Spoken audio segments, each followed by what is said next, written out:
Miguel de Cervantes Saavedra, Don Quijote de la Mancha. Segunda parte del ingenioso hidalgo Don Quijote de la Mancha, capítulo Pides, donde se concluye y da fin a la estupenda batalla que el gallardo vizcaíno y el valiente manchego tuvieron. Dejamos en la primera parte de esta historia al valeroso vizcaíno y al famoso Don Quijote con las espadas altas y desnudas, en guisa de descargar dos furibundos fendientes, tales que, si en lleno se acertaban, por lo menos se dividirían y fenderían de arriba abajo y abrirían como una granada, y que en aquel punto tan dudoso paró y quedó destroncada tan sabrosa historia, sin que nos diese noticia su autor dónde se podría hallar lo que della faltaba. Causóme esto mucha pesadumbre, porque el gusto de haber leído tan poco se volvía en disgusto, de pensar el mal camino que se ofrecía para hallar lo mucho que a mi parecer faltaba de tan sabroso cuento. Parecióme cosa imposible y fuera de toda buena costumbre que a tan buen caballero le hubiese faltado algún sabio que tomara a cargo el escribir sus nunca vistas hazañas, cosa que no faltó a ninguno de los caballeros andantes, de los que dicen las gentes, que van a sus aventuras,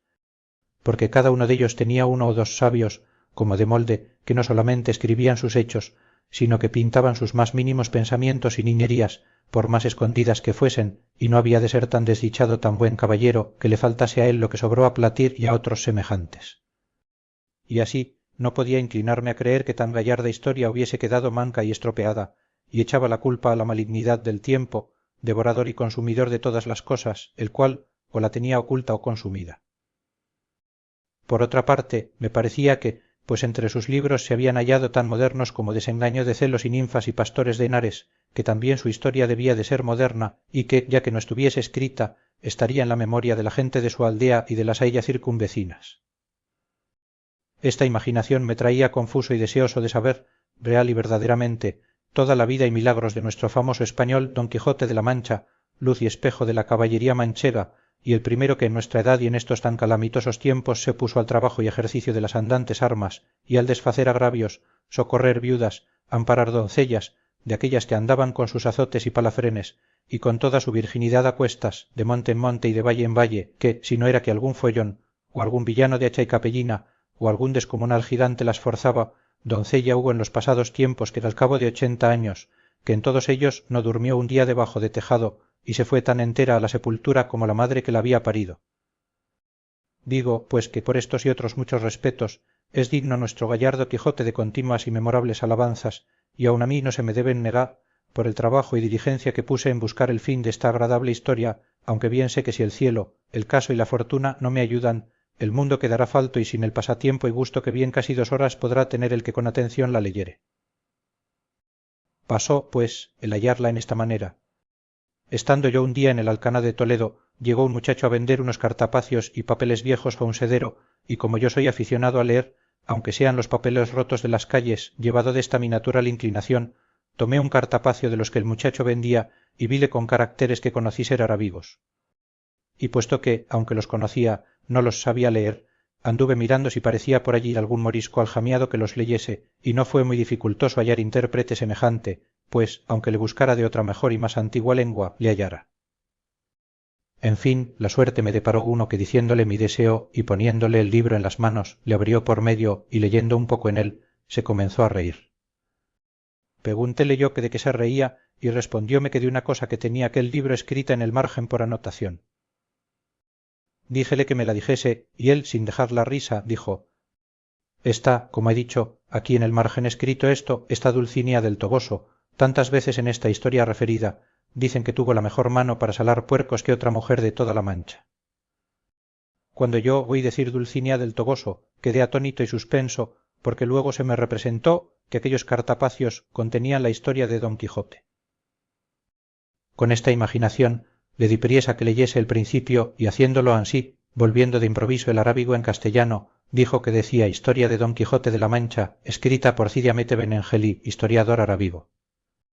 Mucha discreción fue menester para disimular el contento que recibí cuando llegó a mis oídos el título del libro, y salteándosele al sedero, compré al muchacho todos los papeles y cartapacios por medio real, que si él tuviera discreción y supiera lo que yo los deseaba, bien se pudiera prometer y llevar más de 6 reales de la compra. Apartéme luego con el morisco por el claustro de la iglesia mayor y roguéle me volviese aquellos cartapacios, todos los que trataban de Don Quijote, en lengua castellana, sin quitarles ni añadirles nada, ofreciéndole la paga que él quisiese. Contentóse con 2 arrobas de pasas y 2 fanegas de trigo, y prometió de traducirlos bien y fielmente y con mucha brevedad. Pero yo, por facilitar más el negocio y por no dejar de la mano tan buen hallazgo, le truje a mi casa, donde en poco más de mes y medio la tradujo toda, del mesmo modo que aquí se refiere.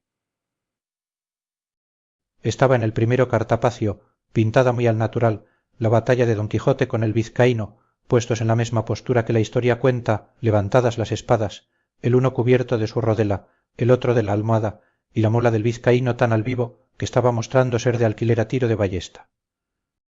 Tenía a los pies escrito el vizcaíno un título que decía Don Sancho de Azpetia, que sin duda debía de ser su nombre, y a los pies de Rocinante estaba otro que decía Don Quijote. Estaba Rocinante maravillosamente pintado, tan largo y tendido, tan atenuado y flaco, con tanto espinazo, tan ético confirmado, que mostraba bien al descubierto con cuánta advertencia y propriedad se le había puesto el nombre de Rocinante. Junto a él estaba Sancho Panza, que tenía del cabestro a su asno, a los pies del cual estaba otro rétulo que decía Sancho Zancas, y debía de ser que tenía, a lo que mostraba la pintura, la barriga grande, el talle corto y las zancas largas, y por esto se le debió de poner nombre de Panza y de Zancas, que con estos 2 sobrenombres le llama algunas veces la historia.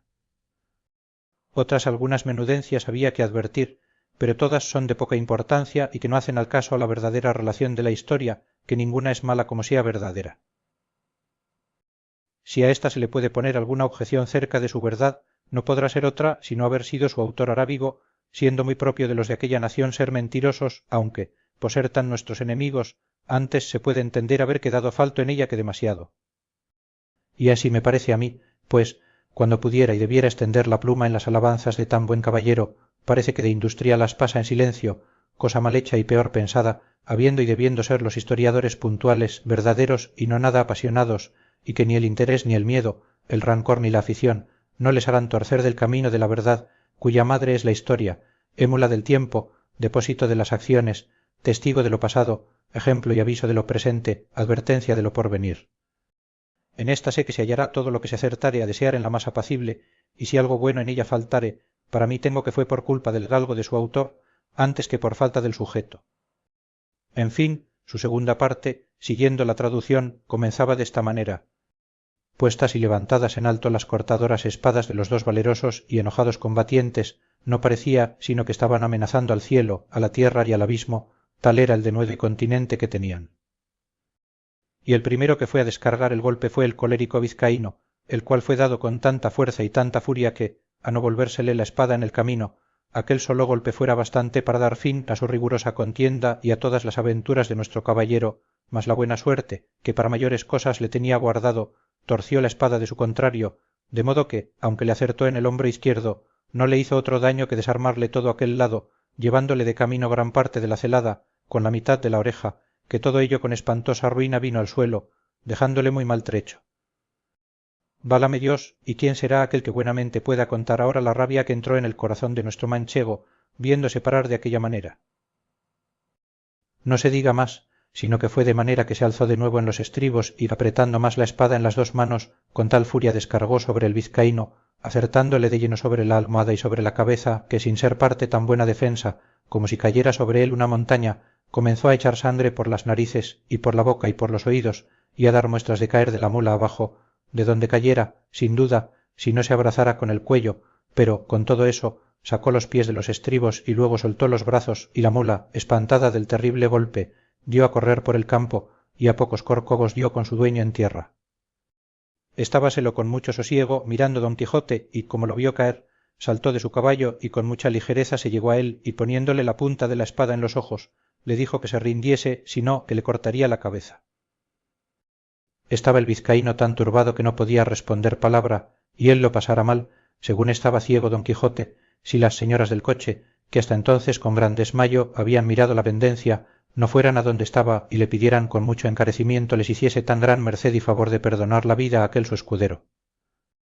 A lo cual Don Quijote respondió con mucho entono y gravedad: por cierto, fermosas señoras, yo soy muy contento de hacer lo que me pedís, mas ha de ser con una condición y concierto, y es que este caballero me ha de prometer de ir al lugar del Toboso y presentarse de mi parte ante la sin par doña Dulcinea, para que ella haga dél lo que más fuere de su voluntad. la temerosa y desconsolada señora sin entrar en cuenta de lo que don quijote pedía y sin preguntar quién dulcinea fuese le prometieron que el escudero haría todo aquello que de su parte le fuese mandado pues en fe de esa palabra yo no le haré más daño puesto que me lo tenía bien merecido